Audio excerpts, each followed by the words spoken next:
Johnson 3 horsepower outboard motor, 1959. That's what we're going to be talking about today. I thought this would be a nice follow-up vid after my last one, because it's such a prime example of taking care of something and how long it can last. I've actually owned this motor for over 20 years at this point, and it's been in storage for probably 8 years.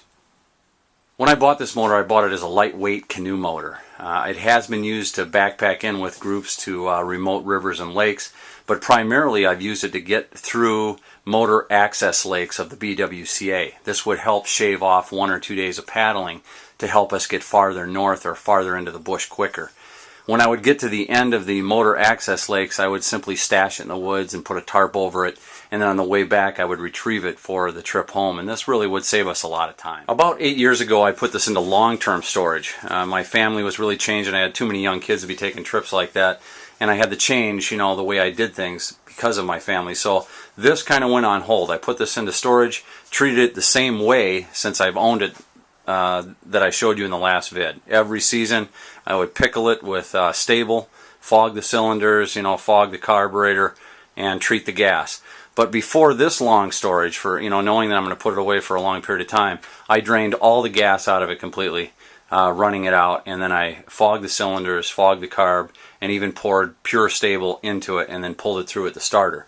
And that's how I kind of set it up for long-term storage. I thought it'd be kind of fun. Some of you might take an interest in this. There's several reasons why I wanted to put this vid up. Number one, maybe I'll attract other guys like me that love this old stuff.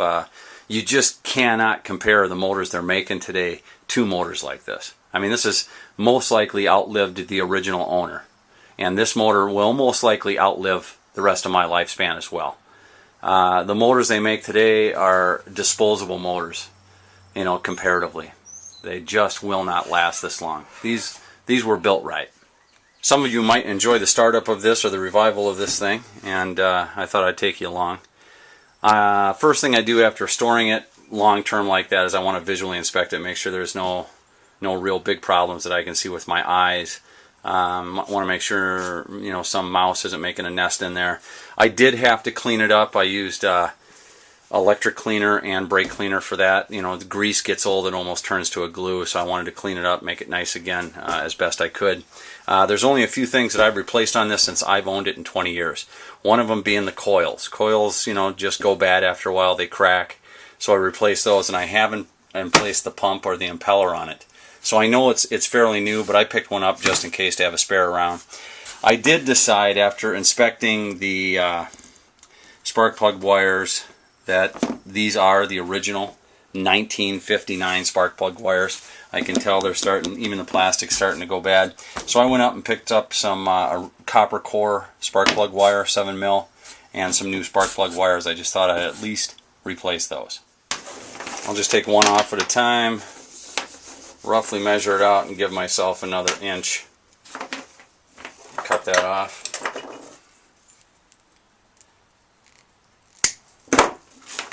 So making my own spark plug wires, I just get the end. You got these little spring clips. I don't know if you've ever seen them before. And I'm going to impale the spark plug wire with that, making sure that I hopefully find wire. I'll get it as straight as possible, and then press it through.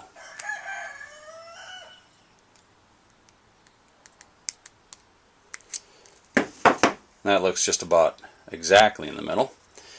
So perfect. Now replacing the boots can be a hassle. Some people use soap, but everything else that I know of leaves kind of a film or a grease. Alcohol does not. So I just saturate it with alcohol, which will evaporate off. Gets it nice and clean anyway. That makes it a lot easier to put that boot over. I mean, it almost feels like you're cheating. That's it. And then the residue simply evaporates away, leaving nothing. Little tip for you there, folks. In this case, I'm going to be putting the other end into the coil itself, so you don't have to do anything except make sure it's cut real flat, and it has a spike inside the coil, and that just simply presses on. Here's the spark plug. I'll be attaching that through, and I'll have to snake it through around to the other side. So it's kind of at times like playing that that game Operation. So you got to get all these little tie downs right in there to clamp them down so the spark plug wires stay in place when you're moving the throttle. But almost done. Got them both hooked up. There's the last one. And yeah, I got that rewired, all brand new spark plug wires. And you really never know if you hit metal, both in the spikes that are inside the boots and the spike that's in the coil itself. You never know until you try it out. So we'll figure that out when we pull this over once. And then a quick check to make sure these things aren't going to rub on anything. Don't want any trouble down the road with them. I'm going to inspect the lower unit just to make sure. You know, it's been sitting a long time, so it doesn't take much to take a peek. It needs to be greased, oiled, cleaned up. We'll check her out. Yeah, we'll clean it up a little bit. Not bad though. Not bad so far. I just wanted to show you the spines on this. Look at that. After 55 years. Not even a nick. You know, say what you want, but the world will never see the kind of industry that was created in America. Probably, you know, I can say 1959 was probably a little bit even past its peak. But the world will never see another country like this country and what they did. This was made right here in Waukegan, Illinois.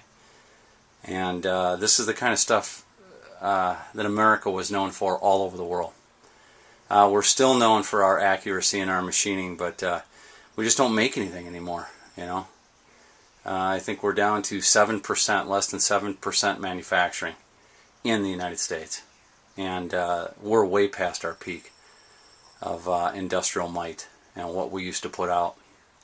This is a great example of that. And to watch people stand in line for junky phones that'll last maybe a year or two, and you know, buying computers, you know, year after year, all the junk we throw away, the whole economy, the whole circus is completely reliant on its people buying and buying and buying and buying. And it wasn't that long ago that it just wasn't that way. And this is proof. So I'll bring out my assortment of O-rings. Every real man should have a good assortment of O-rings. This looks close, or close enough. Yeah, that'll work.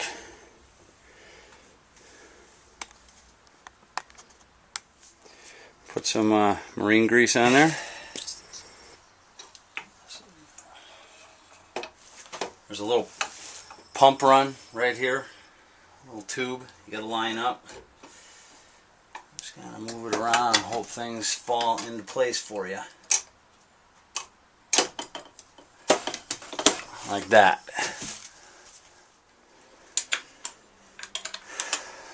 Alright.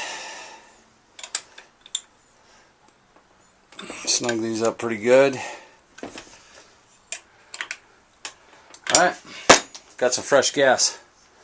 Let's go fire this up. Okay. The moment of truth.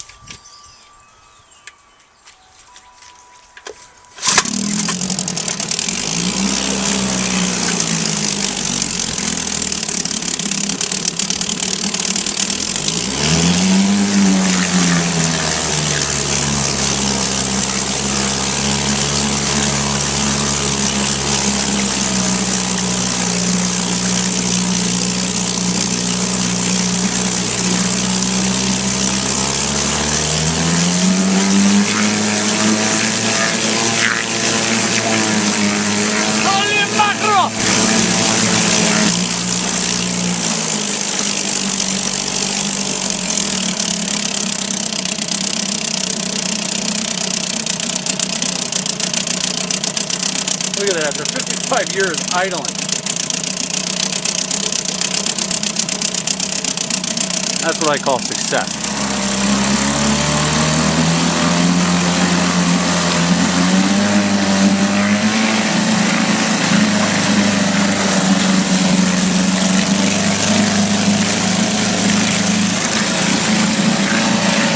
I hope I'm running that good when I'm 55.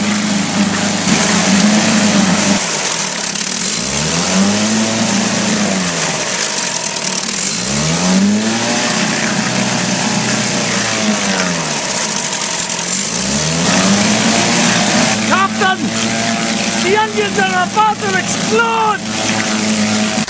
This motor in a bucket, it just doesn't do it any justice.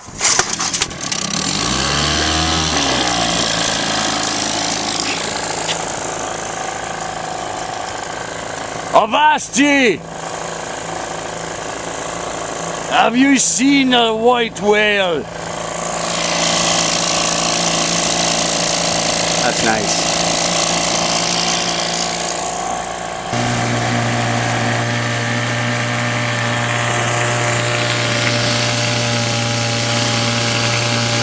Now that's style, man. Style! It's a Cinderella story. Guy comes out of nowhere with a canoe to win the race.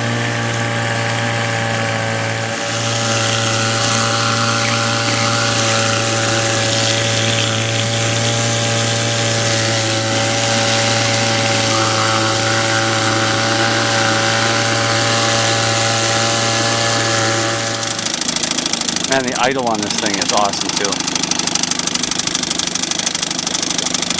Perfect little troller kicker. Good for lake trout.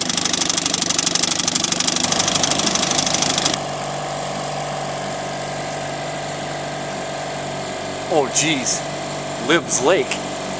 I'm in enemy territory.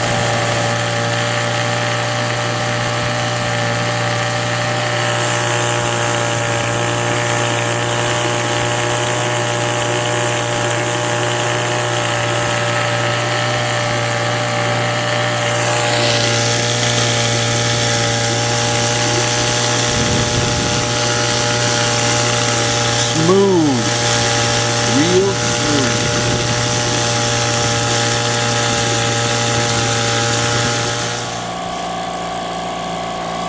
Hi, 1959. Runs like a top. Awesome. This is how you do reverse.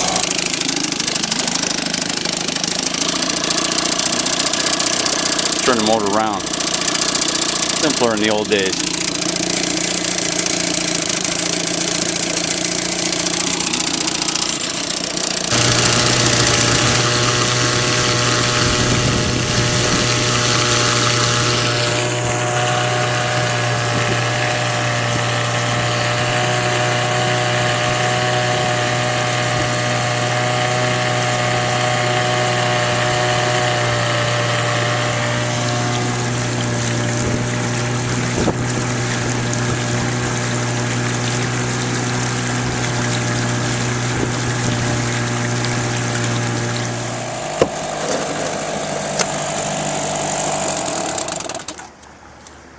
Whew, that's nice. Well, I'm Yankee Prepper, and this is prepping.